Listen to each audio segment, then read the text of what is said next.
أعوذ بالله من الشيطان الرجيم بسم الله الرحمن الرحيم إن رحمتي وسعت غضبي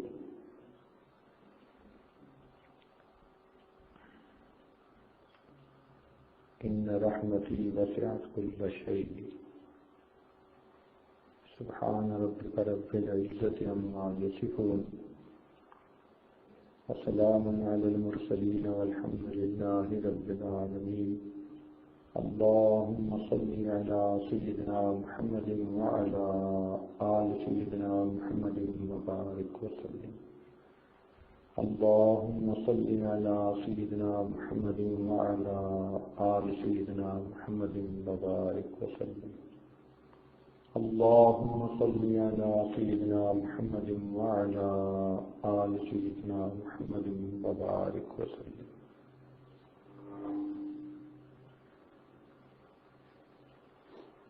مخلوق تین طرح کی ہے، ایک انسان، دوسرا فرشتے اور تیسرا شیطان۔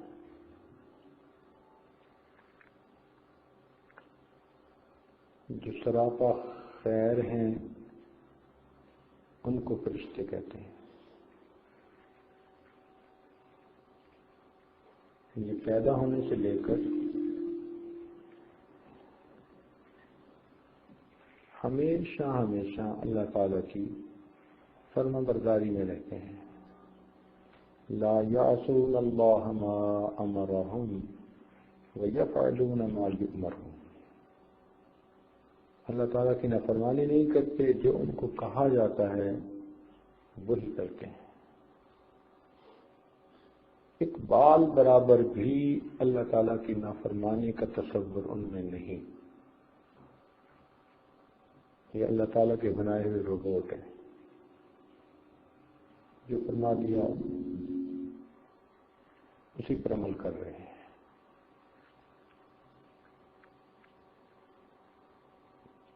تو دوسرا ہے شیطان۔ شیطان کے اندر اللہ تعالیٰ کی فرما برداری کا تصور ہی نہیں، اس میں شر بھرا ہوا ہے، وہ اللہ تعالیٰ کا دشمن ہے، اس نے اللہ تعالیٰ کے بندوں کو گمراہ کرنے کی قسمیں کھائی ہیں اور اللہ تعالیٰ کی اس پر لعنتیں ہیں۔ اسی پروردگار نے ہمیں بتلا دیا ان الشیطان لکم عدوا فاتخذوہ عدوا۔ یہ شیطان تمہارا دشمن ہے، تم بھی اسے دشمن بنا کے رکھو۔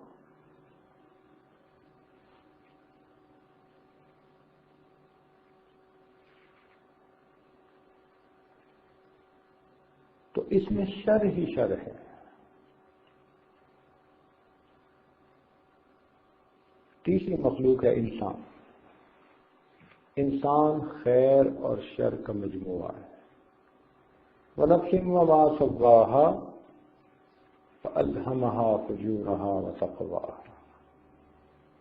اللہ تعالیٰ نے انسان کے نفس میں خیر اور شر کا الہام فرما دیا، ان کو ڈال دیا۔ تو انسان خیر اور شر کا مجموعہ ہے۔ دنیا کے بدترین انسان میں بھی کوئی نہ کوئی خیر نظر آ جائے گی، اور دنیا کے نیک ترین انسان میں بھی کوئی نہ کوئی آپ کو کمزوری نظر آ جائے گی۔ بندہ بشر ہے۔ وہ ہستیاں جو گناہ سے مبرہ تھیں وہ انبیاء کرام تھے۔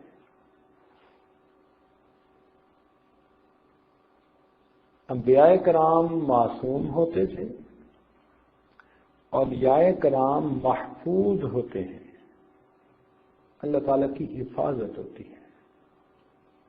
اور باقی میں اور آپ ہم سب کے سب جو ہیں، ہم خیر اور شر کا مجموعہ ہے۔ ہر بندے میں آپ کو اچھائی بھی نظر آ جائے گی، ہر بندے میں برائی بھی نظر آ جائے گی۔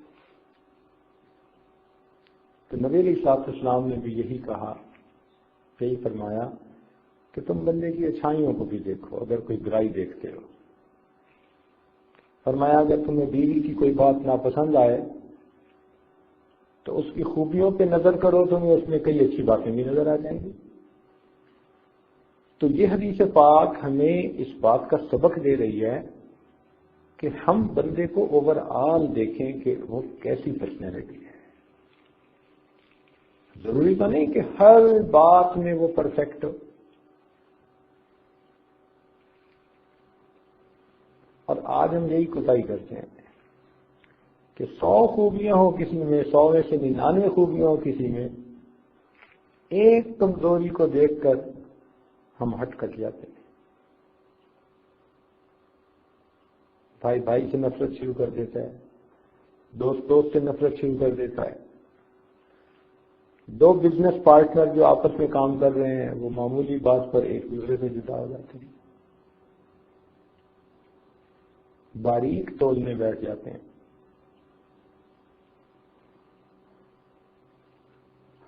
تو اوور آل دیکھنا چاہیے کہ انسان میں خیر زیادہ ہے تو وہ نیک انسان ہے، شر زیادہ ہے تو وہ برا انسان ہے۔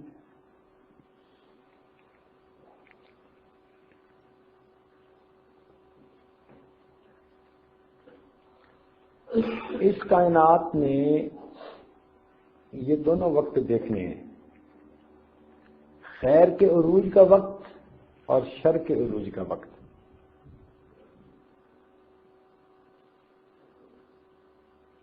خیر کے عروج کا وقت وہ تھا جب محبوب اس دنیا میں تشریف لائے ہیں، چنانچہ آپ نے کیا فرمایا خیر القرون قرنی، تمام زمانوں میں سے بہترین زمانہ میرا زمانہ، ثم الذین یلونہم ثم الذین یلونہم، پھر جو لوگ اس کے ساتھ جڑے ہیں، جو اس کے ساتھ جڑے ہیں وہ اچھے ہیں۔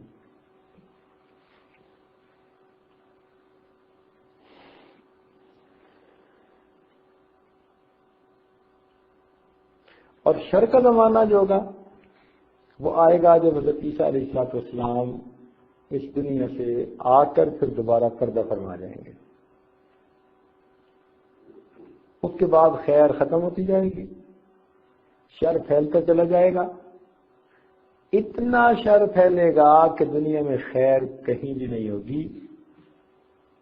پھر قیامت قائم ہوگی علی شرار الناس، حدیث پاک کے الفاظ ہیں کہ جو انسانوں میں سب سے زیادہ شریر انسان ہوں گے ان کے اوپر قیامت قائم ہوگی، وہ شر کی انتہا کا زمانہ ہوگا، حتیٰ کہ کوئی ایک بندہ بھی ایسا نہیں ہوگا پوری دنیا میں جو اللہ تعالیٰ کا نام لینے والا، ایک بندہ بھی نہیں ہوگا۔ کیا مطلب کہ مسلمان نہیں رہیں گے؟ نہیں، دین کو ماننے والے ہی نہیں رہیں گے۔ دیکھیں اللہ تعالیٰ کو تو مانتے ہیں نا، چاہے مسلمان ہو، چاہے عیسائی ہوں، چاہے یہودی ہوں، تو جب اللہ کا نام لینے والا ہی نہیں رہے گا تو اس کا مطلب یہ کہ کسی دین کا کوئی ماننے والا ہی نہیں رہے گا، بے دین لوگ ہوں گے، خدا بیزار لوگ ہوں گے، خود فراموش ہوں گے، خدا فراموش ہوں گے، ایسے لوگ ہوں گے جن کے اوپر اللہ تعالیٰ قیامت کو قائم کرے۔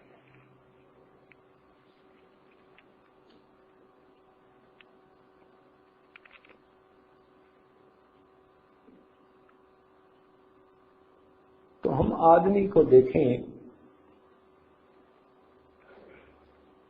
کہ اس کے اندر خیر زیادہ ہے یا نہیں۔ جس میں خیر زیادہ ہے وہ اچھا انسان ہے، وہ نیک انسان ہے، موٹی تقسیم ہے۔ جس میں شر زیادہ ہے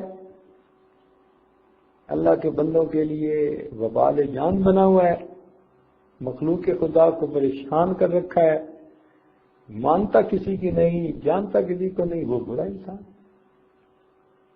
موٹی تقسیم۔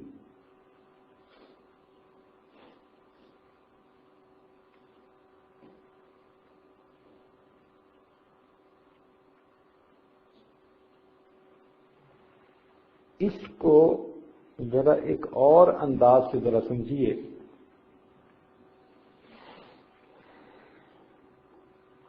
جب کوئی محفل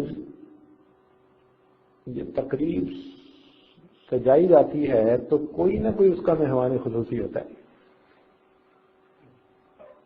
کوئی نہ کوئی اس کا مہمان خصوصی ہوتا ہے۔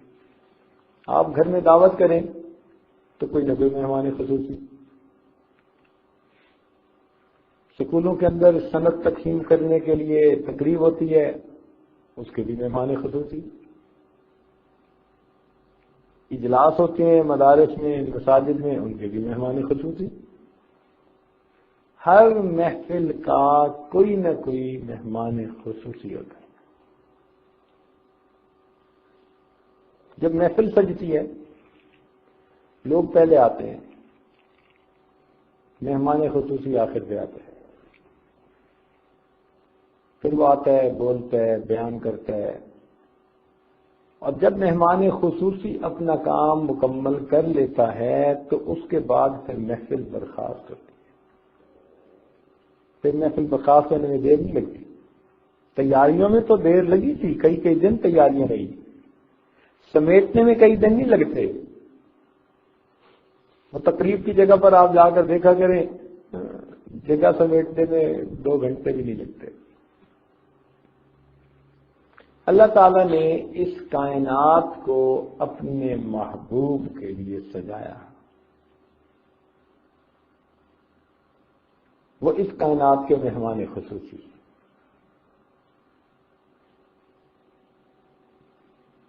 بعض کتابوں میں آیا ہے لولاک لما خلقت الافلاک، محبوب آپ نہ ہوتے میں آسمانوں کو پیدا نہ کرتا۔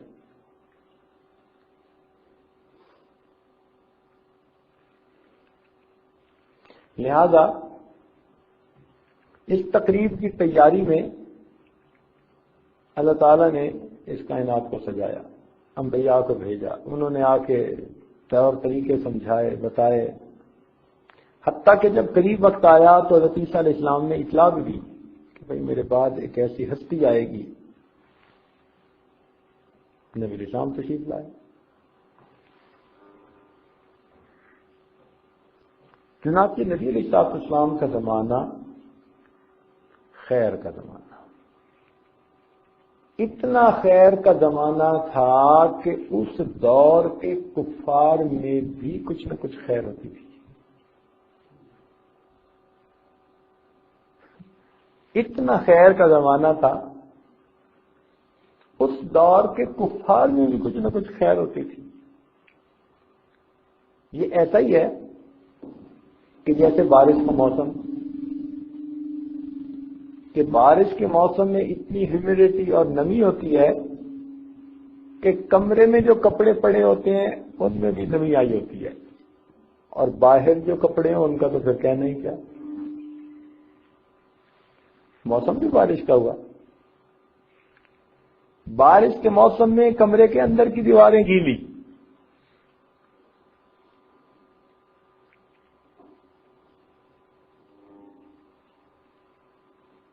ہر چیز میں آپ کو گیلا پن محسوس ہوگا، ہیومیڈیٹی زیادہ ہے، ہر چیز پہ افیکٹ ہوگا اس کا۔ اسی طرح نبی علیہ السلام کے زمانے میں خیر چونکہ اپنے عروج پر تھی، اس خیر سے حصہ ہر ایک کو ملا، مسلمانوں کو تو بہت ہی ملا۔ چنانچہ نبی علیہ السلام کے جتنے شاگرد تھے، صحبت پانے والے تھے، ان سب کو اتنی خیر ملی کہ محبوب نے فرمایا اصحابی النجوم، میرے صحابہ ستاروں کی مانند ہیں، بِأَيِّهِمْ اقْتَدَيْتُمْ اهْتَدَيْتُمْ، تم جس کی بھی پیروی کرو گے تم ہدایت پا جاؤ گے۔ ایسی جماعت اللہ نے بنا دی۔ نبی اسلام نے فرمایا الصحابۃ کلھم عدول، صحابہ سب کے سب عدل پر زندگی گزارنے والے۔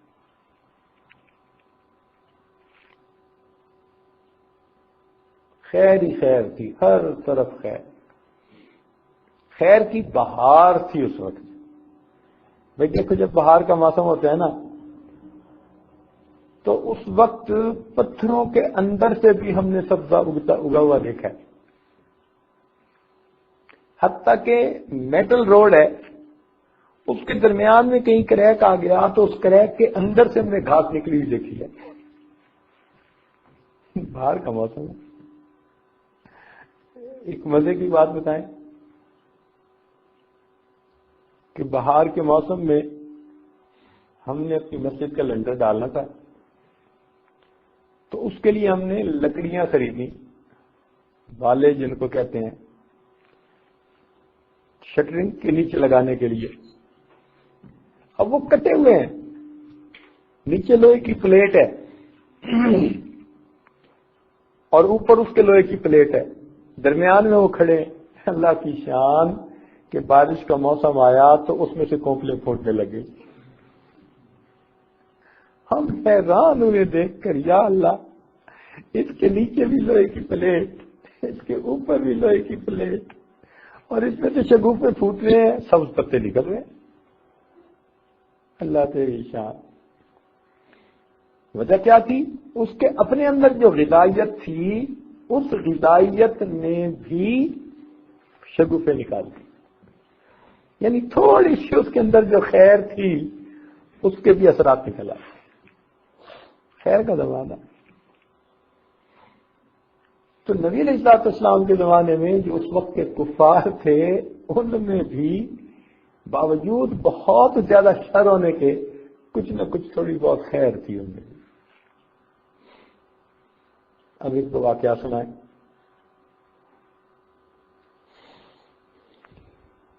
صلح حدیبیہ کا وقت ہے.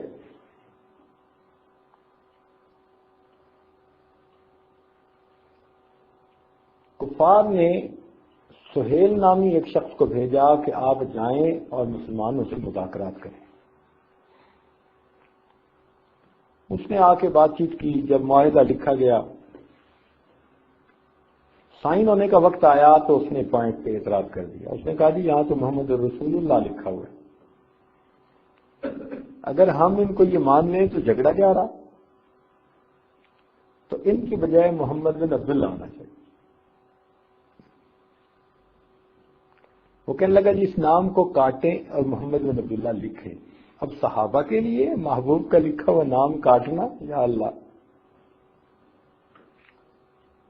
بہت صحابہ کو صدمہ اس بات پر،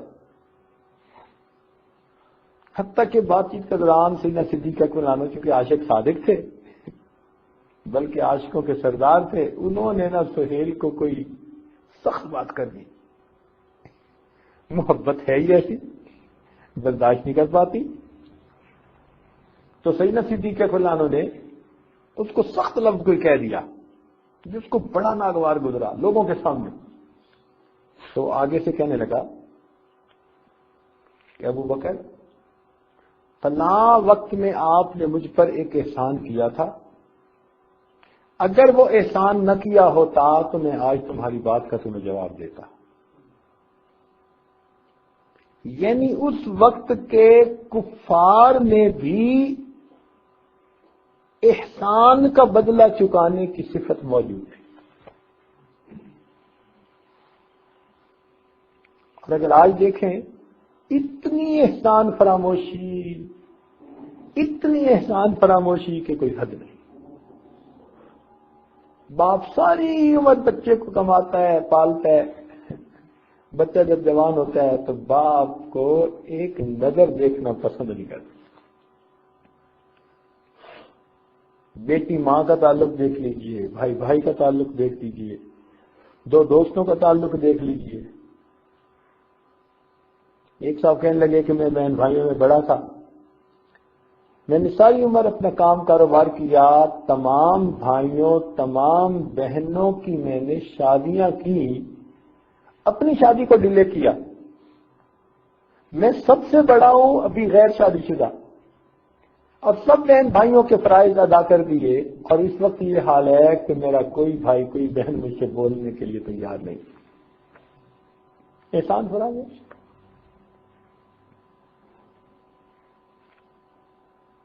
ہمارے اندر احسان فراموشی اتنی زیادہ کہ بتا نہیں سکتے.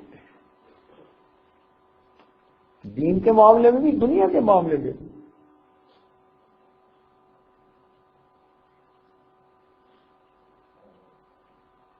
اس وقت کے کفار بھی اس کا لحاظ کر جاتے تھے.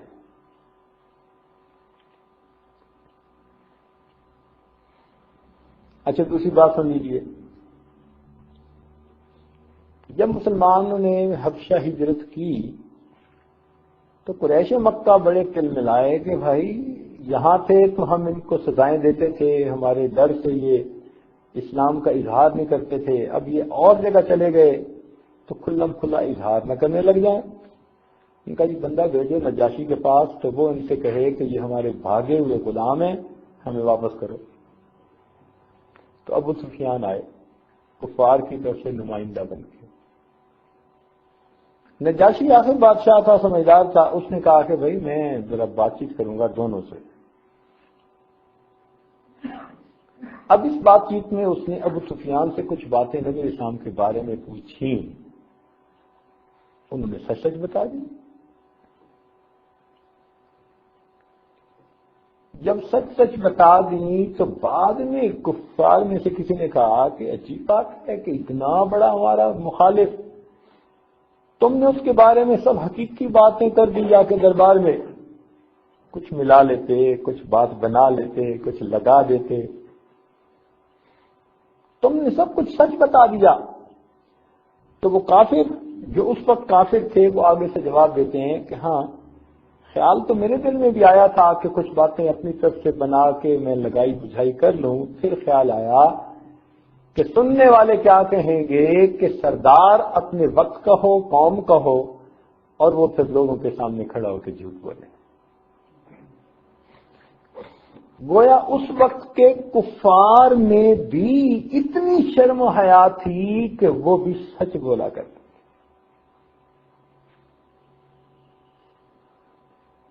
اور آج جھوٹ کا حال دیکھو، بروں کا تو کیا کہنا، نیکوں کو بھی جھوٹ بولنے کی عادت، دینی وضاحت رکھنے والوں کو جھوٹ بولنے کی عادت۔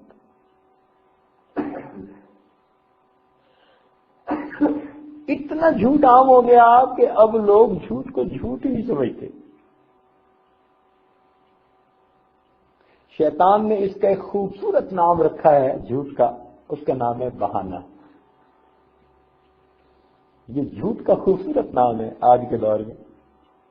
چنانچہ لڑکی کہے گی ہاں میں نے بس بہانہ کر دیا، بیوی کہے گی بس میں نے بہانہ کر دیا، شاگرد کہے گا میں نے بہانہ کر دیا۔ وہ بہانہ نہیں، وہ جھوٹ ہے۔ نام بدل جانے سے جھوٹ کی حقیقت تو نہیں بدلتی۔ اور جو دنیا داری میں پڑ جاتے ہیں، اللہ توبہ، بنیادی جھوٹ، کاروباری جھوٹ۔ آج عدالتوں میں جا کر دیکھیں تو جھوٹ اتنا عام ہو گیا کہ اب وہ سچ نظر آتا ہے۔ کوئی سچ بولنے والا بندہ وہاں جائے تو وہ جھوٹا نظر آتا ہے۔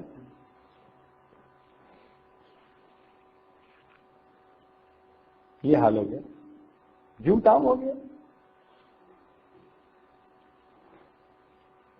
حالانکہ نبی علیہ السلام نے ارشاد فرمایا مومن سب کچھ ہو سکتا ہے، مومن جھوٹا نہیں ہو سکتا۔ مومن سب کچھ ہو سکتا ہے، مومن جھوٹا نہیں ہو سکتا۔ اور جو لوگ نفسانی، شیطانی، شہوانی محبتوں کے چکر میں پھنس جاتے ہیں، اوہو ان کے لیے تو جھوٹ کے دروازے کھل جاتے ہیں۔ اس سے چھپاؤ جھوٹ بولو، اس سے چھپاؤ جھوٹ بولو، اس سے چھپاؤ جھوٹ بولو، تو وہ دوپہر شام جھوٹ جھوٹ جھوٹ۔ حدیث پاک میں آتا ہے کہ بعض اوقات بندہ اتنا جھوٹ بولتا ہے اللہ تعالی کذاب، جھوٹے لوگوں کے دفتر میں اس بندے کا نام ہی لکھوا دیتے ہیں۔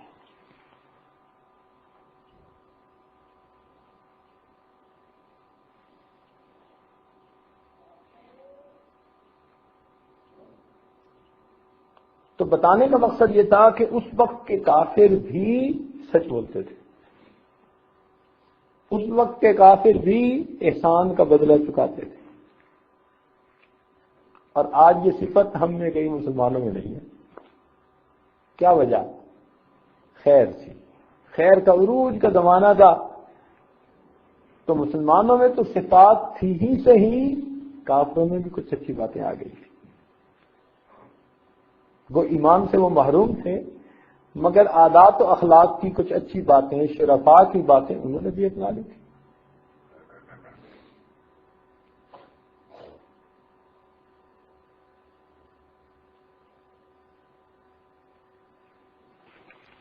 پھر اس کے بعد یہ سلسلہ آگے چلتا رہا، چلتے چلتے چلتے اب قیامت اور قریب آ گئی۔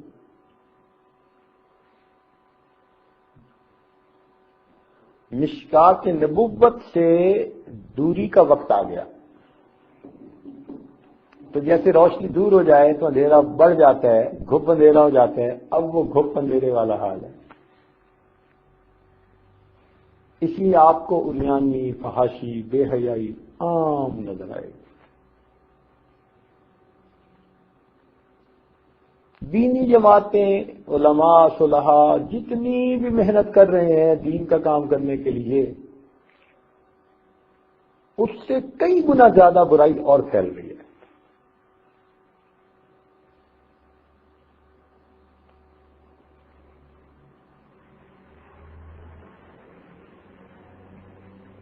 تبلیغ میں کام ہو رہا ہے، مدارس میں کام ہو رہا ہے، اللہ اللہ والی خانقاہوں میں کام ہو رہا ہے، اقامت دین کی کوششوں کے لیے کام ہو رہا ہے، لیکن نتیجہ دیکھیں کہ شر زیادہ پھیل رہا ہے،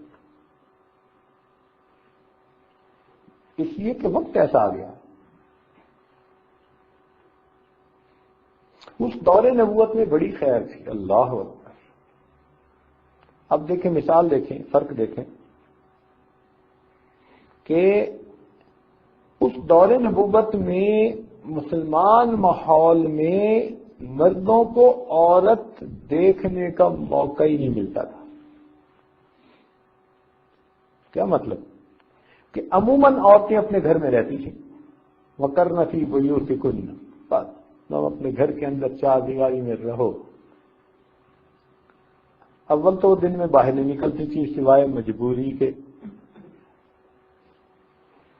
اور مجبوری میں بھی نکلتی تھی تو رات کے وقت نکلتی تھی۔ کتابوں میں لکھا ہے کہ رشتہ داروں کے ہاں آنا جانا ان کا عشاء کے وقت ہوتا تھا، اندھیرے میں، تاکہ کسی دوسرے مرد کو پتہ ہی نہ چلے۔ ہمسائے میں رہنے والے مرد کو نہیں پتا ہوتا تھا کہ میرے ہمسائے کے مکان میں سب مرد رہتے ہیں یا کوئی عورت بھی رہتی ہے، یہ بھی نہیں پتا ہوتا۔ یہاں تک پتہ نہیں ہوتا تھا کہ میرے ہمسائے کے گھر میں ان کی اولاد میں کوئی لڑکی بھی ہے یا نہیں، حتیٰ کہ نکاح کا وقت ہوتا اس وقت لوگوں کو پتہ چلتا کہ اس کی ایک جوان بیٹی بھی تھی۔ اس کی وجہ سے بیٹی ہونے کا ہی پتہ نہیں چلتا تھا۔ ایسی عورتوں کی پردے کی زندگی تھی۔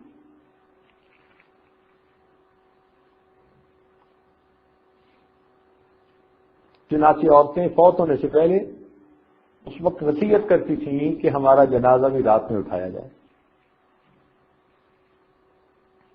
سیدہ فاطمہ الزہرا رضی اللہ تعالیٰ عنہا نے جو وصیت فرمائی کہ میرا جنازہ رات میں جو ہے اٹھایا جائے، تو کسی نے پوچھا کہ یہ رات کی شرط آپ نے کیوں لگائی؟ فرمانے لگی کہ میں یہ بھی نہیں چاہتی کہ میں کفن میں لپٹی ہوں اور کفن کو دیکھ کر کسی کو میرے قد و قامت جسامت کا پتہ چل جائے۔ تو عورت کے قد کا اور جسامت کا بھی پتہ نہیں چلتا تھا، وہ زمانہ تھا۔ امام اعظم علی رحمۃ اللہ علیہ 120 ہجری میں مسند ارشاد پر بیٹھے اور ان کا فتویٰ چلنا شروع ہوا، تو آپ دیکھیے کہ 120 صدی ہجری کا یہ حال کہ ان کے پاس ایک نوجوان لڑکا آیا اور آ کر پوچھنے لگا کہ حضرت مرد اور عورت کے جسم میں کیا فرق ہوتا ہے؟ کتابوں میں سوال لکھا ہے۔ گویا اتنا پردے کی زندگی تھی کہ جوان ہو جاتے تھے لوگ اور ان کو یہ پتہ نہیں ہوتا تھا کہ عورت اور مرد کے جسم کا فرق کیا ہے۔ تو امام اعظم نے پھر اس کو سمجھایا کہ مرد اور عورت کا یہ فرق ہوتا ہے۔ اس کا مطلب ہے کہ اس نے اپنی پوری لائف میں کبھی عورت کو نہیں دیکھا نہ بڑی عورت کو، نہ بچی چھوٹی لڑکی کو، کسی کو دیکھا ہی نہیں. ایسا زمانہ تھا. کتنی خیر ہوگی اس زمانے میں بھائی، کتنی پاکیزگی، کتنی پاک دامنی کا وہ زمانہ ہوگا.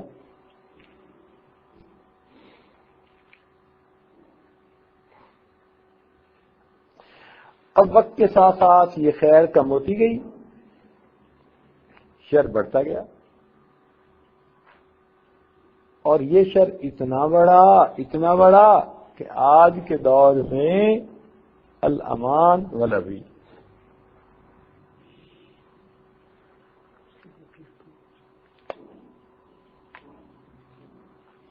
الامان والحفیظ. آج تو جو بندہ برائی سے بچنا چاہے وہ بیچارہ پوری طرح 100% بچ نہیں سکتا. مثال کے طور پر ایک بندے کے دل میں میوزک سے نفرت ہے، وہ جہاں کال کرے گا نا کسی دفتر میں، اور آگے سے وہ کہیں گے اچھا جی ذرا ویٹ کریں. اب جتنی دیر میں ویٹ کریں اتنی دیر میں ٹو ہونی شروع ہو جائے گی. یا اللہ، یہ کیا مصیبت ہے. ہم نہیں میوزک سننا چاہتے، اب مجبور ہے. کان سے اس کو ہٹا بھی نہیں سکتے کہ بھئی وہ بندہ دیکھے گا کہ کوئی نہیں بول رہا تو اتنی لانگ ڈسٹینس کال کی وہ رکھ دے گا. رابطہ بھی ضروری، تو کان کے ساتھ لگانا بھی ضروری، اور آگے سے گناہ بے لذت، مفت کا گناہ کہ موسیقی سننی پڑ رہی.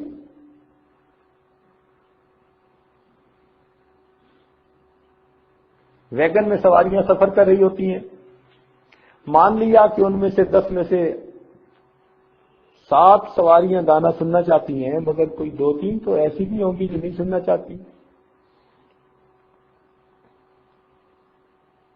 اب ان کے کانوں میں گانوں کی آواز پہنچ رہی، اب ان کے پاس وسائل نہیں کہ اپنی گاڑیوں میں سفر کریں. تو ویگن اور بسوں میں نیک لوگوں کے لیے بھی سفر کرنا مصیبت بن گیا. نہیں آپ سننا چاہتے پھر بھی وہ شور گانے کا کانوں میں پڑ رہا ہوتا ہے.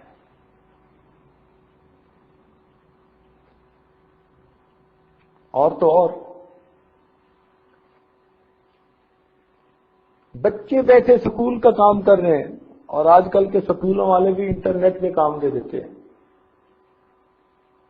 تو وہ میتھمیٹکس حل کرنا چاہتا ہے اور انٹرنیٹ پہ اس کے سامنے پتہ نہیں ننگی تصویریں چلنی شروع ہو جاتی ہیں، گندی ایڈورٹائزمنٹ آنی شروع ہو جاتی ہے.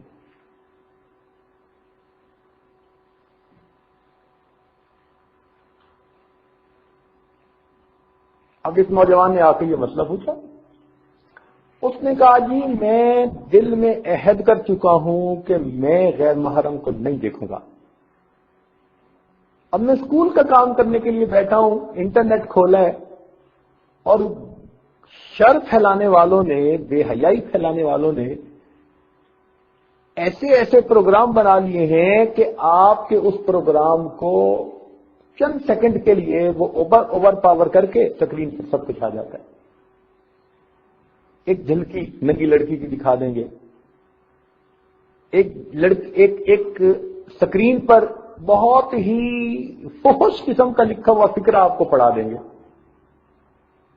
نوجوان تو ویسے ہی آگ ہوتے ہیں، ایک فکرہ بس ذہن میں آ جائے تو پھر پڑھائی کہاں گئی.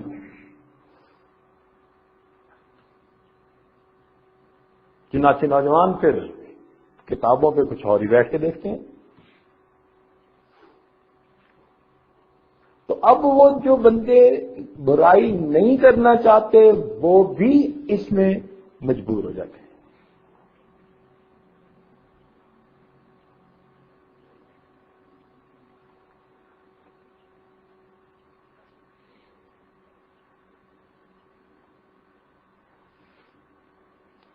کیا وجہ ہے کہ مشکات نبوت سے بعد کا زمانہ، اور اس وجہ سے اتنا شر پھیل گیا ہے کہ وقت کے نیک لوگوں کے لیے بھی اس سے بچنا مشکل ہو گیا ہے.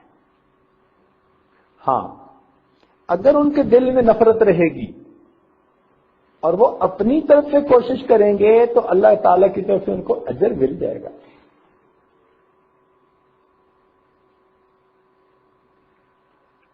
اب اس کا یہ مطلب نہیں جی کہ چونکہ برائی سے بچ نہیں سکتے لہذا کوشش کرنے کا کیا فائدہ. اب یہاں پہ ایک نقطہ سمجھنے کی ضرورت ہے.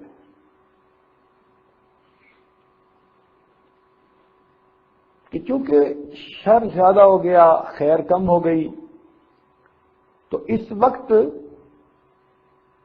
گناہ کا ہو جانا وہ بہت آسان ہو گیا. آپ نے واقعہ سنا ہوگا حکیم فرنجی رحمۃ اللہ علیہ کا.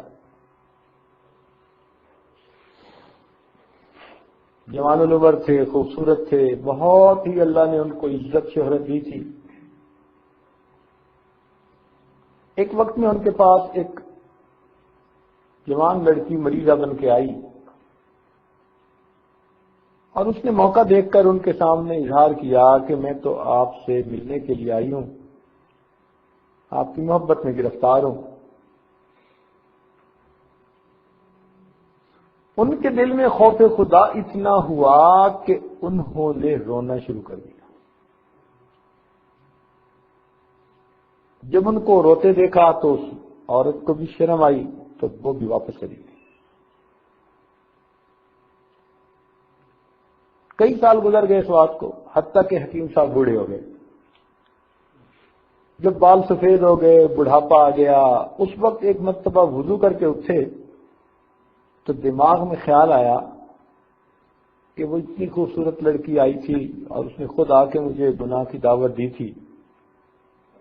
اگر میں اس وقت اس سے گناہ کر بھی لیتا تو میں بعد میں توبہ کر لیتا. یعنی نفس یوں کہہ رہا تھا کہ تم نے ایک چانس مس کر لیا. نفس ایسا خبیث کہ اس نے اسے ذہن میں یہ بات ڈالی کہ تم نے ایک مس کو مس کر دیا تھا. اب اس پر وہ بہت روئے، بہت پریشان ہوئے. یا اللہ، جب جوانی تھی تو ادھر خیال ہی نہیں گیا، اتنا خوف خدا کہ میں نے رونا شروع کر دیا، اور اب بوڑھا ہو گیا ہوں تو اب نفس کی یہ حالت کہ اب نفس کہتا ہے کہ تو نے کون سا اچھا کام کیا. تو اس کی مراد پوری کر دیتا تو بعد میں توبہ کر لیتا، معافی مانگ لیتا. پھر رونا شروع کر دیا. اسی رونے رونے میں ان کی آنکھ لگ گئی تو خواب میں ان کو نبی علیہ السلام کی زیارت نصیب ہوئی. محبوب نے پوچھا کہ حکیم فرنجی تم کیوں روتے ہو؟ اللہ کے نبی، میں جوانی میں تھا تو میری اتنی اچھی حالت تھی، اب میں بڑھاپے میں آیا تو میری اتنی حالت گر گئی. تو نبی السلام نے فرمایا کہ تمہاری روحانی حالت کمزور نہیں ہوئی، فرق صرف یہ ہے کہ جب تم جوان تھے تو میرے دور سے قریب کا زمانہ تھا، اب میرے دور سے ذرا دور کا زمانہ آ گیا، اس لیے خیر کم ہوتی چلی جا رہی.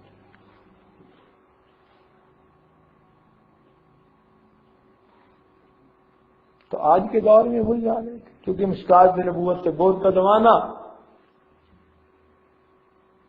تو پہلے وقتوں میں تو عورت برقعے میں بھی کسی کو نظر نہیں آتی تھی، اور آج کے دور میں الامان والحفیظ یورپ امریکہ کے ماحول میں آج بندہ آنکھ کھول کے چل نہیں سکتا.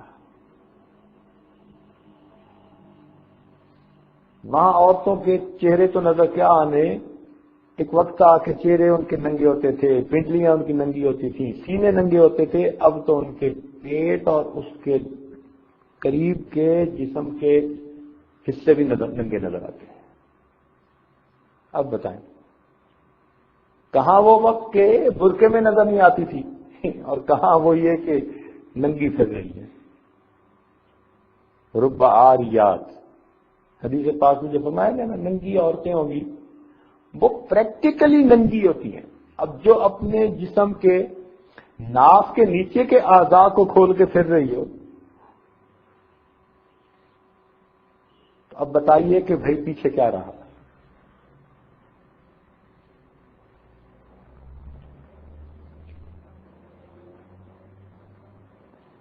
کفر کے ماحول میں تو بے حیائی اتنی کہ نہ پوچھو.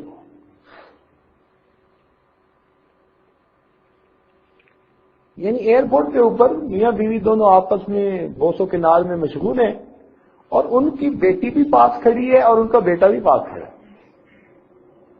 بیٹی بھی ابو امی کو دیکھ رہی ہے اور بیٹا بھی دیکھ رہا ہے۔ اب بتاؤ، حیا نام کی کوئی چیز ہی نہ رہی۔ تو شر آج کے دور میں بہت عام ہو گئی ہے۔ اس کی وجہ کیا ہوئی کہ دور نبوت سے دور کا زمانہ ہے، اب آخر قیامت قریب ہونی ہے۔ ایسا کیوں ہے کہ دینی کام کرنے والوں کی محنتیں کیوں نہیں غالب آ جاتی، خیر کیوں نہیں پھیل جاتی؟ تو بھئی ایک نقطہ سمجھ لیں کہ جب مہمان خصوصی آ جاتا ہے تو اس کے بعد گھر والوں نے محفل کا جو انتظام ہوتا ہے نا، وہ انتظامات سمیٹنے ہوتے ہیں۔ محفل برخاست، کرسیاں اٹھاؤ، جگہ صاف کر دو۔ نبی علیہ السلام اس دنیا میں تشریف لائے اور پھر پردہ فرما گئے۔ اب اللہ تعالی نے بھی اس تقریب کو ختم کرنا ہے اور اس کو منطقی انجام تک پہنچانا ہے۔ اب کرسیاں سمیٹنے کا وقت آ گیا، علماء کو اٹھایا جا رہا ہے، صلحاء کو اٹھایا جا رہا ہے، علم دنیا سے رخصت ہوتا جا رہا ہے۔ جب نبی اسلام نے فرمایا نا کہ قرب قیامت میں علم اٹھا لیا جائے گا، تو صحابہ بڑے حیران ہوئے کہ بھئی علم کیسے اٹھایا جائے گا، کیا کتابیں نہیں رہیں گی؟ تو نبی اسلام نے فرمایا نہیں، صاحب علم لوگ ایسے ہوں گے کہ جو اٹھ جائے گا پھر اس جیسا دوسرا دنیا میں کوئی نہیں ہوگا۔ اور وہی بات ہے، لوگ اٹھتے جا رہے ہیں۔ ہم نے اپنی زندگی میں جن حضرات کو دیکھا، اب ان جیسا کوئی دوسرا نظر نہیں آتا۔ مفتی محمد شفیع رحمۃ اللہ علیہ کو دیکھا، آج بھی نظر نہیں آتا ویسا۔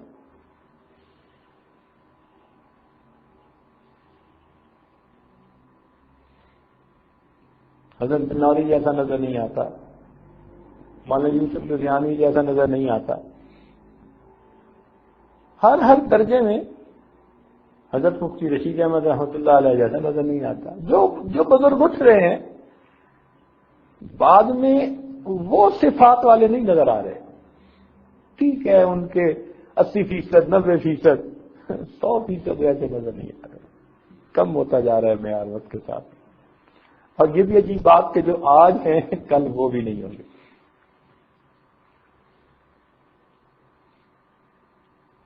کل وہ بھی نظر نہیں آئے۔ حضرت شیخ العزیز رحمۃ اللہ علیہ ایسے شیخ نظر نہیں آتے۔ تو بھائی شر بڑھ رہا ہے، خیر کم ہو رہی ہے، اس لیے کہ قیامت قریب ہے۔ نبی اسلام نے ارشاد فرمایا کہ میں اور قیامت ہم ایسے اکٹھے ہیں جیسے دو انگلیاں جڑی ہوئی ہوتی ہیں۔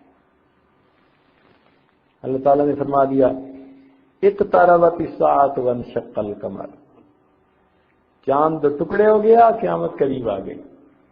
اب اس قریب آنے میں بھی اس کو 1400 سال گزر گئے، اب تو پیچھے بہت ہی تھوڑا سلسلہ رہ گیا۔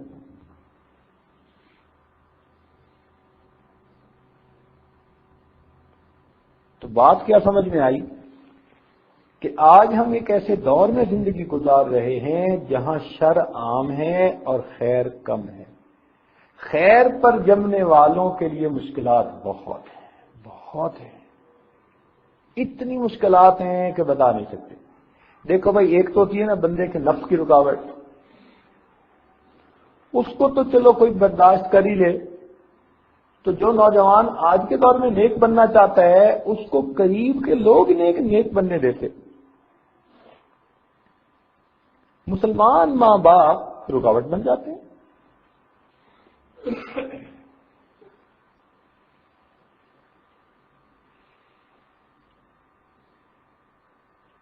ایک بچی میڈیکل کالج میں پڑھتی ہے، اس نے پردہ شروع کر دیا۔ جب کالج میں آئی تھی تو ننگے سر تھی، اب الحمدللہ سے اس نے باقاعدہ برقع لینا شروع کر دیا۔ اب اس کے ماں باپ اس سے ناراض ہیں، بولتے ہی نہیں۔ ماں باپ اس وجہ سے نہیں بولتے کہ بیٹی نے برقع لینا کیوں شروع کر دیا. وہ بیچاری نے پتہ نہیں اپنے نفس سے کتنی لڑائی کی ہوگی اس نیکی پر آنے کے لیے، نفس کو کتنا سمجھایا ہوگا، اور اگر سمجھا بجھا کے اس نے ایک نیکی کا عمل کرنا شروع کر دیا، ماں باپ ناراض. نیکوں کے لیے نیک بن کے رہنا مصیبت.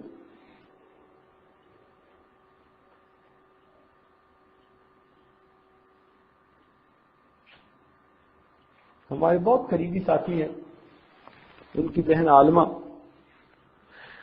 انہوں نے اپنے کزن سے اس کی شادی کر دی. اب وہ کزن منحوس یو کے میں کہیں رہتا تھا،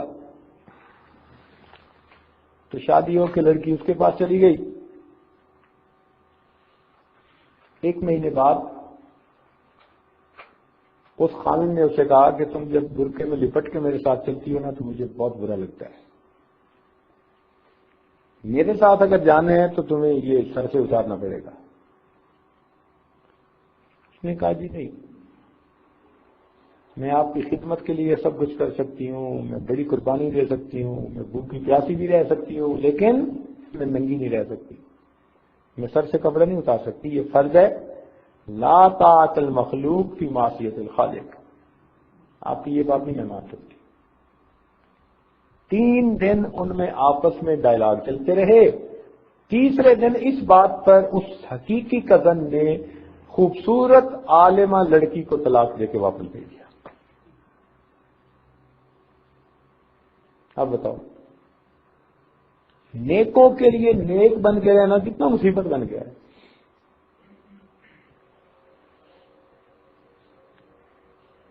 ایک صاحب کینیڈا میں رہتے ہیں،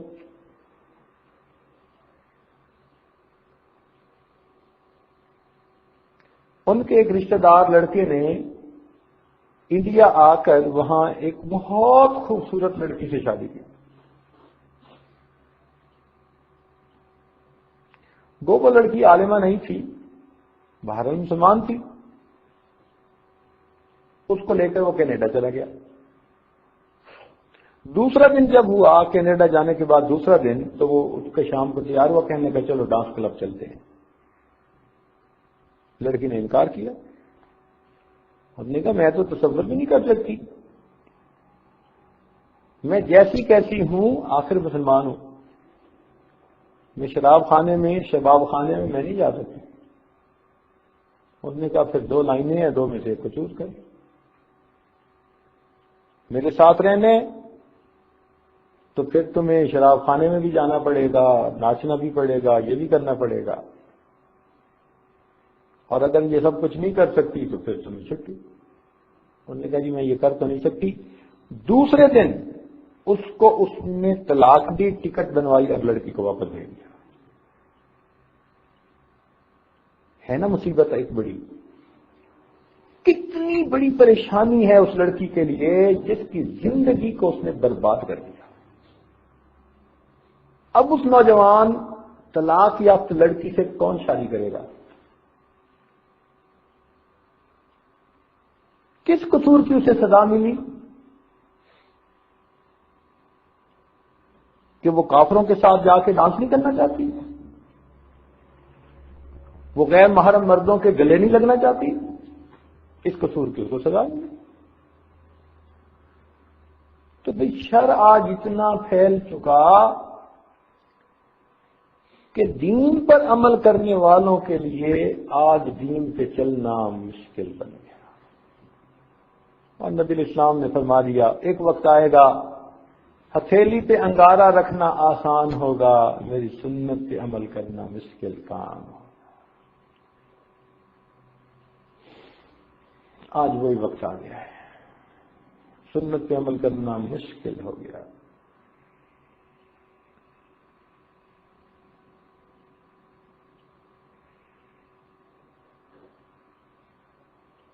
میں آپ کو قریب کی ایک دوست کی بات سناتا ہوں. ان کی پہلی زندگی آؤٹ زندگی تھی، امریکہ میں پڑھتے تھے. جب وہ اس طرف آئے تو ان کو بڑی رکاوٹیں. خیر اللہ کا وہ بندہ بالکل اس زندگی کو چھوڑ کر ادھر آ گیا. ایک دن میرے پاس آیا تو رو رہا تھا. میں نے پوچھا کیا ہوا؟ کہنے لگا میری ایک کلاس فیلو امریکن لڑکی نے مجھے آج یونیورسٹی میں راستے میں روکا اور کہنے لگی کہ میری بات سن کے جاؤ گے. میں نے پوچھا کیا؟ کہنے لگی کہ میری عمر 18 سال. کیا میں خوبصورت نہیں ہوں؟ کون سی کمی ہے جو تم میرے اندر دیکھتے ہو؟ آج میرے پیرنٹس گھر پہ نہیں ہیں، میرے ساتھ چلو اور آج رات میرے ساتھ گزارو. میں نے کہا نہیں. اس نے کہا میں تمہیں نہیں جانے دوں گی. 15 منٹ تک وہ لڑکی راستہ روک کے کھڑی رہی اور اسے کہتی رہی کہ تم میرے ساتھ چلو، میرا گھر اکیلا ہے، میں تمہیں خود لے کے جا رہی ہوں، گاڑی میرے پاس ہے. کہتے ہیں میں نے اس سے جان چھڑائی اور وہاں جانے کی بجائے میں مسجد میں آ گیا. اب بتاؤ یہ کتنا بڑا کام ہے. میری نظر میں یہ ولایت کبریٰ کے مقام والے لوگوں کا عمل ہے. اتنا بڑا عمل ہے کہ ایک نوجوان گوری لڑکی اس کو خود گناہ کی دعوت دے رہی ہے اور وہ پھر اس راستے پر جانے کی بجائے اللہ کے راستے پر مسجد کو آ رہا ہے. رویا. خیر ہم نے تسلی دی، دلاسا دلایا. اب بتاؤ کہ جو بچہ اپنے نفس کے ساتھ ایسی جنگ لڑ کے دین کی طرف آیا، اس کے والدین نے اس کی مخالفت شروع کر دی. تو میں داڑھی کیوں رکھی؟ نہ جائے ماندن نہ پائے رفتر، نہ آگے کے نہ پیچھے کے. پیچھے جائیں تو جہنم ہے اور آگے جائیں تو ماں باپ مصیبت کر رہے ہیں. کوئی پرایا کرتا تو چلو کوئی بات نہیں تھی، وہ ماں جو کلمہ گو ہے، وہ باپ جو کلمہ گو ہے، وہ رکاوٹ بن رہے ہیں.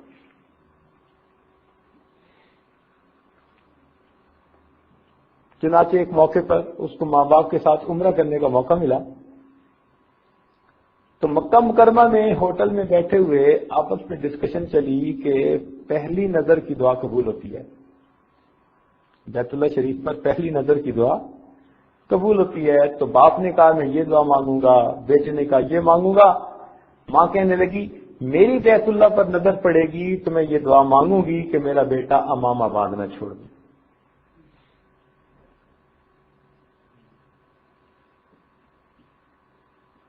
ماں بیت اللہ شریف پر پہلی نظر کے موقع پہ یہ دعا مانگ رہی ہے.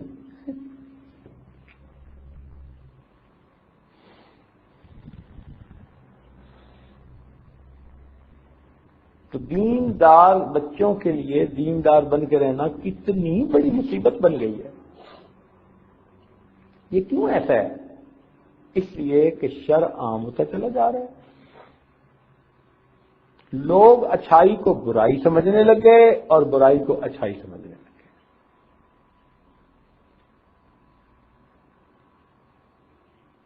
لوگ برائی کو اچھائی. آج دینداری پر عمل کرنا برا بننے کے مانند ہے.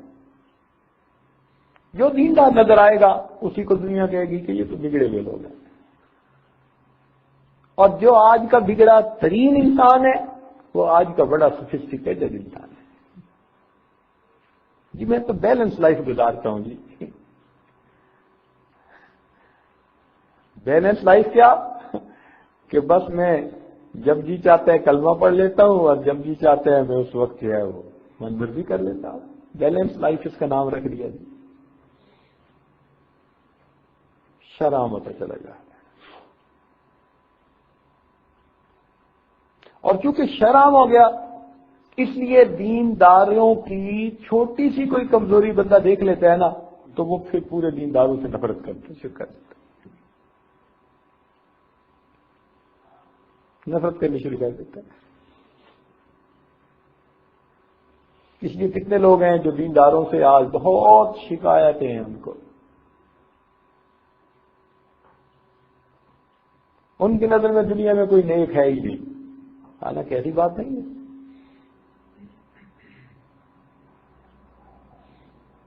دیکھیں نا، نیکی کا تصور ہم ذہن میں یہ نہ رکھیں کہ نیک وہ ہے جس سے گناہ سرزد ہو ہی نہیں سکتا، نہیں، یہ غلط ہے ہمارے ذہن میں تصور نیکی کا۔ نیک وہ ہے جو برائی کے اوپر جم نہیں سکتا۔ نیک کون ہے؟ جو برائی کے اوپر احیاناً اگر وہ کر بھی بیٹھے گا تو جب تک رو دھو کر معاف نہیں کروائے گا چین نہیں آئے گی۔ یہ نیک کی پہچان ہے۔ احیاناً گناہ ہو جانا یہ بشری تقاضا ہے۔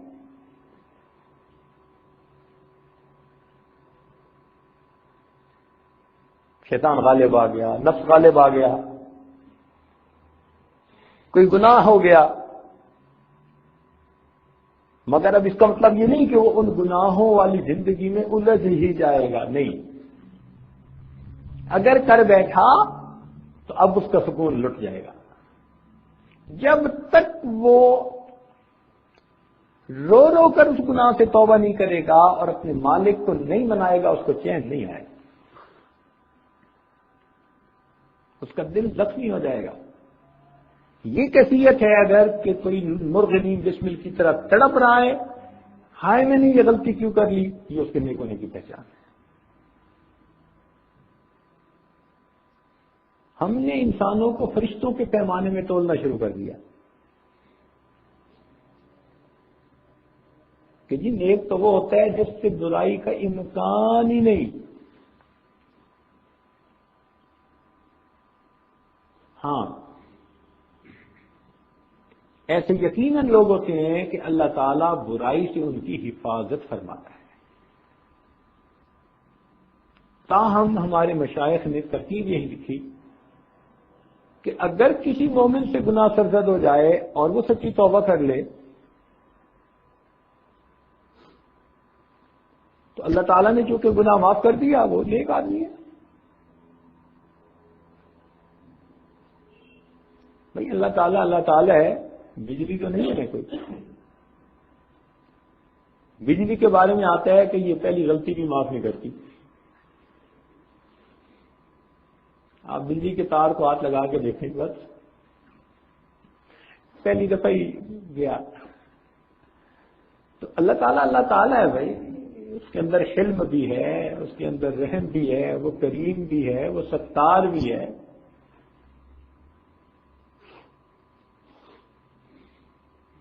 تو آج کے دور میں اس مشکات نبوت سے بود کی وجہ سے دینداروں کے اندر بھی کچھ کمزوریاں نظر آ جاتی ہیں۔ لیکن عجیب سی بات ہے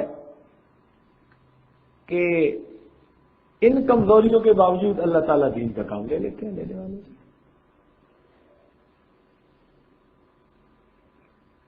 وہ جو حدیث پاک میں آتا ہے کہ اللہ تعالیٰ دین کا کام کبھی فاسقوں سے بھی لے لیتے ہیں، شاید آج کے دور کے لوگوں کے لیے وہ حدیث پاک ہے، انہی کو جیسے بھائی اصول یہی ہے کہ جب کوئی چیز ملنی مارکیٹ میں بند ہو جاتی ہے نا تو پھر جیسی بھی ملتی ہے اس کا ریٹ بڑھا کے اس کو لے لیا کرتے ہیں۔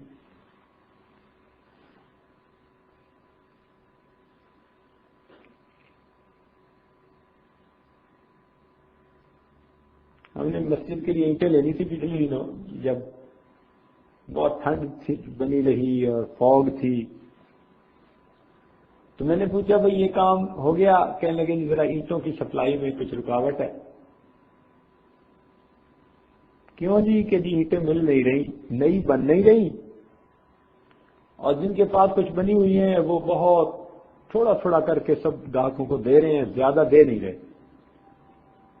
تو میں نے کہا دیکھو بھائی یہ تو بنیاد میں چلی جانی ہے اینٹیں، تو بجائے اس کے کہ نمبر 1 اینٹ ان سے لو، نمبر 2 ان سے لے لو، جو بہت اعلیٰ کوالٹی کی نہ ہو تو بنیادوں میں ہی بھرنی ہے نا۔ انہوں نے آگے کے جواب دیا حضرت ہم گئے وہاں پر بھٹے پر تو نمبر 2 تو کیا نمبر 4 بھی نہیں ملتی تھی۔ لوگ آ رہے تھے اور کہہ رہے تھے یہ اینٹیں چاہیے، وہ کہہ رہے تھے جی میرے پاس تو یہ پڑی ہیں، وہ نمبر 4 بھی اٹھا اٹھا کے لے جا رہے. میں نے اس کی بات سنی، میں نے کہا الحمدللہ.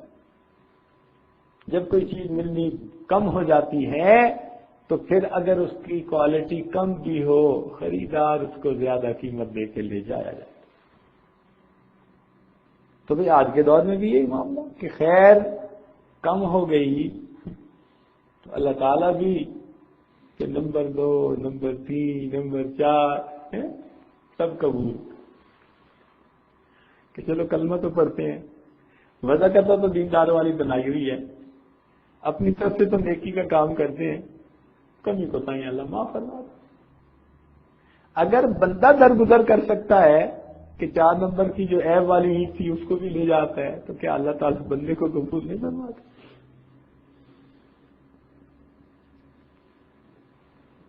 پچھلے سال ہمارے پاس مہد میں فصل تھی، اتنے خوبصورت ٹماٹر، اتنے کوالٹی کے کہ انسان حیران ہی ہو جائے. یعنی دیکھتا تھا نا بندہ رکھ کے ان کو تو اس کو جاپانی پھل نظر آتے تھے. ہمیں لوگوں نے بتایا کہ جی منڈی میں ہم نے جا کے رکھے تو دیکھنے والے کہنے لگے اس موسم میں جاپانی پھل کہاں سے آ گیا. شکل ایسی، ذائقہ اتنا اچھا کہ وہ بس ایک ٹکڑا کھا لو تو پھر وہی کھانے کو دل کرتا تھا. ہمیں کسی نے کہا کہ جی یہ جو قریب کی آبادی کے لوگ ہیں نا، یہ اب اپنے گھروں میں مہمانوں کو پھل نہیں کھلاتے بلکہ یہاں سے ٹماٹر خرید کے لے جاتے ہیں اور سویٹ ڈش کے طور پر ٹماٹر نمک مرچ لگا کے کھلاتے ہیں. یہ پھل کے طور پہ یعنی کھاتے رہ لو. اور مجھے خود بھی تجربہ ہوا. ایک مرتبہ میں مصروف تھا، وہیں تھا، گھر بھی نہ جا سکا، کئی دن ہو گئے، تو بچے کہنے لگے کہ ابو جی آپ کے پاس مل بیٹھنا ہے، کھانا کھانا ہے. میں نے کہا بھئی یہاں آ جاؤ. تو بچوں نے گھر کھانا بنایا اور وہ کھانا لے کے مہد میرے پاس وہیں آ گئے. ہم نے ان کے لیے دسترخوان بچھایا. اللہ تعالیٰ کی شان کے ہمارے ایک ساتھی نے نا کچھ ٹماٹر وہ کاٹ کے اندر بھیج دیے. تو ہماری بیٹی نے کیا کیا کہ اس نے ٹماٹر دیکھے تو کاٹ کے نا نمک مرچ سے جو ایک کاشکائی چل کی بڑے مزے کے ہیں وہ اس نے کہا تو دوسرے نے بھی ایک کاش کھا لی، پھر تیسرے نے کھا لی. نتیجہ کیا نکلا؟ کھانا سب کا سب روسٹ بروسٹ پڑا رہ گیا. ٹماٹر کھا کے پیٹ بھر کے بچے واپس چلے گئے.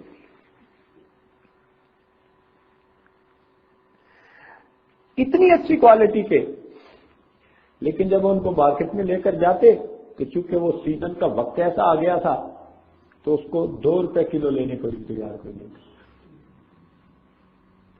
2 روپے کلو لینے کے لیے تیار کوئی نہیں تھا، اس لیے کہ عام سے ٹماٹر کہتے تھے یہ 1 روپے کلو لے لیں گے.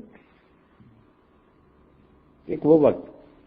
اور ابھی ایک ماہ پہلے ہم نے دیکھا کہ ہمیں آ کے کسی نے کہا کہ جی پتہ ہے آپ کو کہ قیمت کتنی ہے؟ ہم نے کہا نہیں. کہنے لگا 150 روپیہ کلو بک رہے ہیں. تو ہمارے دوست ہیں ظہیر صاحب، وہ کہنے لگے میں نے کہا کہ میں شکل تو دیکھوں کہ 150 روپے کلو بک رہے ہیں. کہنے لگے جب میں نے دیکھے تو اتنے وہ ٹیڑھے میڑھے پتہ نہیں نمبر 4 کوالٹی کے ہیں جن کو ہم اپنے اس وقت میں جب سیزن تھا تو ہم کہیں پڑا ہوا دیکھ لیتے تو اٹھا کے پھینک دیتے تھے. وہ ریجیکٹڈ قسم کا مال آج 150 روپیہ کلو بک رہا تھا، 100 گنا زیادہ قیمت پر، جبکہ اس مال کو 1.5 روپے قیمت پہ سیزن میں کوئی نہ خریدتا. تو یہاں سے ایک بات سمجھ میں آئی کہ جب عام ہوتی ہے ہر چیز تو پھر معیار بھی اونچا ہو جاتا ہے، اور جب کمیاب ہوتی ہے کوئی چیز تو معیار بھی نیچا ہو جاتا ہے. اگر ریجیکٹڈ مال پر 150 روپے کلو لوگ خرید سکتے ہیں تو بھئی ہم بھی تو ریجیکٹڈ مال ہی ہیں. ہمیں اب اگر کوئی ہمارے اکابرین کے ساتھ ملا کر دیکھے تو ہم تو کسی کام کے پکے ریجیکٹڈ بندے. کون ہماری طرف آنکھ اٹھا کے دیکھے؟ کیسے کیسے نیک لوگ ہمارے سلسلے میں گزرے، اس امت میں گزرے، ان کی زندگیوں کے مقابلے میں ہماری تو کوئی حیثیت ہی نہیں ہے. ہم تو ان کے جوتوں میں بیٹھنے کے قابل بھی نہیں ہیں۔ اس معیار کو اگر کوئی دیکھے تو ہماری طرف تو آنکھ اٹھا کے دیکھنا بھی پسند نہ کرے۔ لیکن اگر آج کے دور میں دیکھو تو ہم جیسے عیبوں والے لوگ بھی دوسروں کے لیے شیخ بنے تھے، قاری صاحب بنے پھرتے ہیں، مفتی صاحب بنے پھرتے ہیں اور عالم صاحب بنے پھرتے ہیں۔ اس معیار پہ اگر ناپ تول کرنے لگے جس پہ ہمارے اکابر تھے تو ہم تو ان کے نام پہ بھی داغ کی مان ہیں، ننگے اسلاف۔ لیکن اس کے باوجود اللہ کی رحمتیں اور قدرتیں دیکھتے ہیں کہ اللہ تعالیٰ ان تمام عیوب کے باوجود ہم جیسے کمزوروں سے بھی دین کا کام لیتے چلے۔ کتنی ہماری شاگردیں ہیں جو دین کا کام کر رہی ہیں اور اللہ تعالیٰ ان کے صدقے بے پردہ لڑکیوں کو پردے کی زندگی عطا فرما دیتے ہیں۔ کتنے ہمارے ساتھی ہیں جو دین کا کام کر رہے ہیں اور ان کے ذریعے سے اللہ کتنے زانیوں کو اور کتنے بدکاروں کو اللہ تعالیٰ نیکی کی توفیق عطا فرما، محبوب کی سنت سے زندہ ہو رہی ہے۔ تو بھئی وقت ایسا ہے، اب اس وقت میں وہ ریجیکٹڈ مال بھی اللہ کے ہاں قبول۔ اس لیے حدیث پاک میں آتا ہے کہ جو آدمی قرب قیامت میں 10واں حصہ بھی عمل کر جائے گا، اللہ تعالیٰ قیامت کے دن پورے عمل کرنے والوں کے ساتھ حشر فرما دے۔ بہت رکاوٹیں، بہت مخالفتیں۔ اس دور میں ایمان کو بچانا اور ایمان پہ جمے رہنا یہ بہت بڑی بات ہے، بہت بڑی۔ مبارکباد کے لائق ہیں وہ نوجوان، وہ بچیاں، وہ بچے کہ جو ان تمام مخالفتوں کے باوجود پھر بھی دین کے ساتھ لگے ہوئے ہیں اور دین پر زندگی گزار رہے ہیں۔ تو بھائی ہم انسانوں کو انسان کے پیمانے میں تولیں، فرشتوں کے پیمانوں میں تولنے سے گریز کریں۔ اللہ تعالیٰ اگر قبول کرتے ہیں تو ہمیں اس میں کیا مصیبت ہے کہ ہم پسند نہ کریں؟ جب پروردگار ان کو معاف کر دیتے ہیں تو پھر ہم کون ہیں کہ معاف نہ کریں؟ یہ تو ویسے شکر ہے کہ اللہ تعالیٰ نے بخشش کا معاملہ اپنے ہاتھ میں رکھا ہے۔ اگر کسی بندے کے ہاتھ میں ہوتا تو پتہ نہیں، وہ تو بالکل معاف نہ کرتا۔ تو مولا ہے، سینکڑوں بار گناہ کر کے بھی اس کے در پہ کوئی چلا جاتا ہے تو پروردگار اس بندے کو پھر بھی معاف فرما دیتے ہیں۔ وہ کتنا کریم آقا ہے۔ ہم جاگ جاگ کے ہم جو ہے گناہ کر کر کے سو جاتے ہیں، وہ پروردگار جاگ جاگ کے ہماری حفاظت فرماتا ہے۔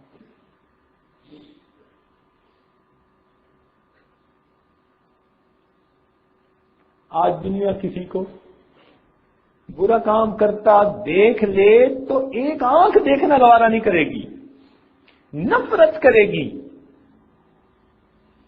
اللہ تعالیٰ کا معاملہ دیکھو، وہ پروردگار ہمیں دیکھتا ہے گناہ کرتے ہوئے پھر بھی نفرت نہیں فرماتا، پھر بھی رزق بھیجنا بند نہیں کرتا، پھر بھی ہمیں اس نے زندہ رکھا ہوا ہے۔ وہ کتنا کریم پروردگار ہے، وہ کتنا ستار ہے، وہ کتنا غفار ہے، وہ کتنا مہربان ہے کہ جو ان تمام کوتاہیوں کے باوجود پھر اس نے ہمارے ساتھ درگزر کا معاملہ کیا۔ اس یہاں سے کبھی ہم نے کنارہ نہ کیا، اس یہاں سے کبھی ہم نے کنارہ نہ کیا، پر تو نے دلا گردہ ہمارا نہ کیا۔ ہم نے تو جہنم کی بہت کی تدبیر، لیکن تیری رحمت نے گوارا نہ کیا۔ اس یہاں سے کبھی ہم نے کنارہ نہ کیا، پر تو نے دلا دردہ ہمارا نہ کیا۔ ہم نے تو جہنم کی بہت کی تدبیر، لیکن تیری رحمت نے گوارا نہ کیا۔ وہ کتنا کریم پروردگار ہے کہ پھر بھی اپنے بندوں پر مہربانی فرما دیتا ہے۔ حدیث پاک میں آتا ہے، ایک نوجوان نبی علیہ الصلوۃ والسلام کی خدمت میں حاضر ہوا اور زارو قطار رو رہا تھا، زارو قطار رو رہا تھا۔ نبی علیہ السلام نے فرمایا اے نوجوان تو کیوں اتنا رو رہا ہے؟ کہنے لگا اللہ کے نبی مجھ سے بہت بڑا گناہ سرزد ہو گیا، بہت بڑا گناہ سرزد ہو گیا۔ فرمایا کیا تو نے چوری کی؟ جی نہیں۔ کسی کو قتل کیا؟ جی نہیں۔ بہت بڑا گناہ سرزد ہو گیا۔ تو پوچھا کیا ہوا؟ نوجوان کہنے لگا کہ میں کفن چور، جس بندے کو دفن کیا جاتا میں اس سے کفن اتار کے بیچا کرتا تھا۔ ابھی 2 دن پہلے کی بات ہے کہ ایک میت کا میں نے کفن اتارا تو میں نے دیکھا کہ وہ نوجوان لڑکی تھی۔ میرے اوپر شہوت غالب آئی، شیطان نے مجھ پر اتنا غلبہ کیا، اے اللہ کے نبی میں نے اس مردہ لڑکی کے ساتھ زنا کیا۔ اب یہ کتنی بڑی جرات کی بات ہے کہ وہ خود لڑکی مردہ بڑی قبر میں ہے، تو یعنی خوف خدا ہے ہی نہیں اس وقت دل میں کہ اس کے ساتھ زنا کا مرتکب ہوا، مگر اس کے بعد تڑپنے لگا کہ میں نے کتنا بڑا گناہ کیا۔ جب اس نے یہ بات بتائی اللہ کے نبی فرمانے لگے کہ تم نے تو بہت بڑا گناہ کیا۔ چنانچہ جب اس نے محبوب کی زبان سے یہ سنا کہ یہ بہت بڑی غلطی، تو وہ روتا ہوا وہاں سے اٹھ کے چل پڑا اور مدینہ کے باہر پہاڑوں کے درمیان اس نے اپنا ڈیرا لگایا۔ سارا دن اللہ کی عبادت کرتا، معافیاں مانگتا، سجدے میں پڑا رہتا، دعائیں کرتا رہتا۔ کتنے دن اسی حالت میں گزر گئے۔ حدیث پاک میں آتا ہے کہ جبریل علیہ السلام نبی علیہ السلام کے پاس تشریف لائے، اللہ کے نبی اللہ رب العزت نے بھیجا ہے اور یہ پوچھا ہے کہ پوچھو کہ اے میرے محبوب مخلوق کو میں نے پیدا کیا یا آپ نے پیدا کیا؟ مخلوق کو میں نے پیدا کیا یا آپ نے پیدا کیا؟ نبی علیہ السلام نے فرمایا کہ اللہ نے پیدا کیا۔ کہ محبوب سے پوچھو کہ اس کو بخشنے والا میں ہوں یا کوئی اور ہے؟ محبوب نے فرمایا کہ اس کو بخشنے والا اللہ ہے۔ تو فرمایا کہ میرے محبوب میں نے اس بندے کی توبہ کو قبول کر لیا اور میں نے اس کے گناہ کو بخش دیا۔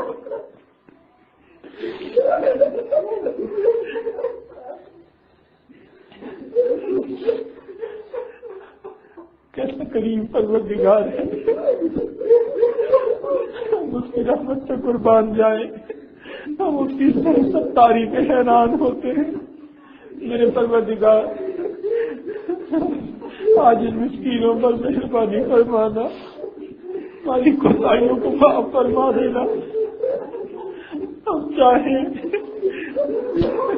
نہ چاہیں اے اللہ پیشانی کے بالوں سے پکڑ کے ہمیں دین پہ لگا دینا۔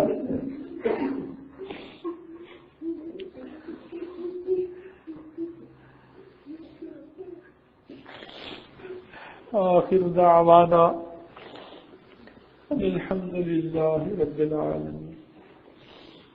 تھوڑی دیر کے لیے مراقبہ کر لیجیے، آنکھوں کو بند کر لیجئے، سر کو جھکا لیجئے، دنیا اور جو کچھ دنیا میں ہے اس سے ہٹ کٹ کے اللہ تعالیٰ کی یاد میں ڈوب جائیے۔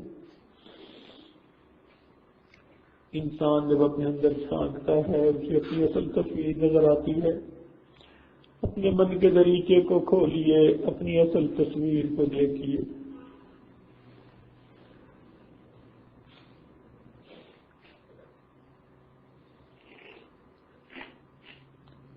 ککڑی گھت کے تول نماہی، تیسی ڈاڈھے اے باں بھرے۔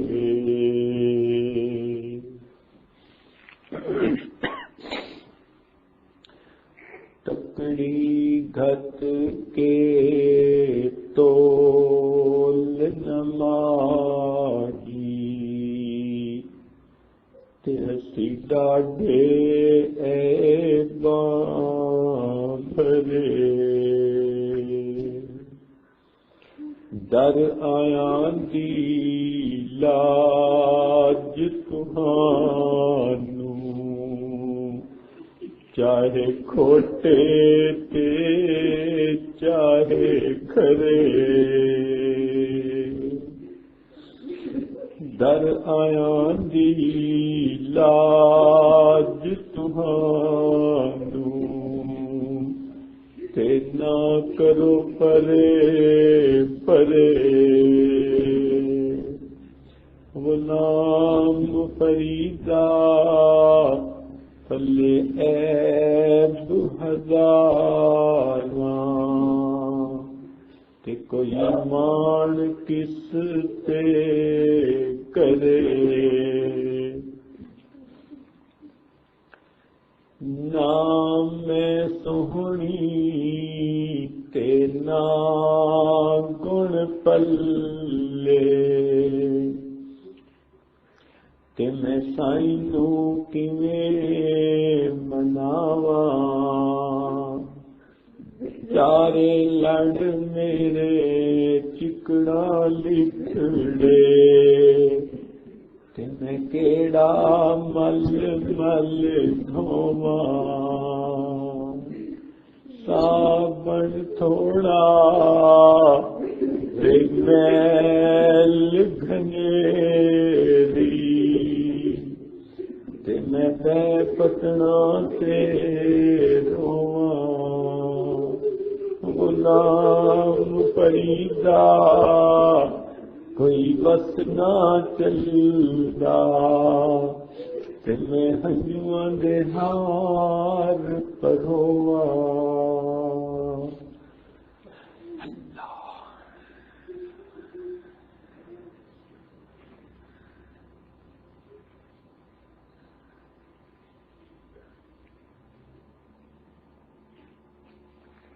لا إله إلا الله سبحان ربي الأعلى اللهم صل على سيدنا محمد وعلى آل سيدنا محمد وبارك وسلم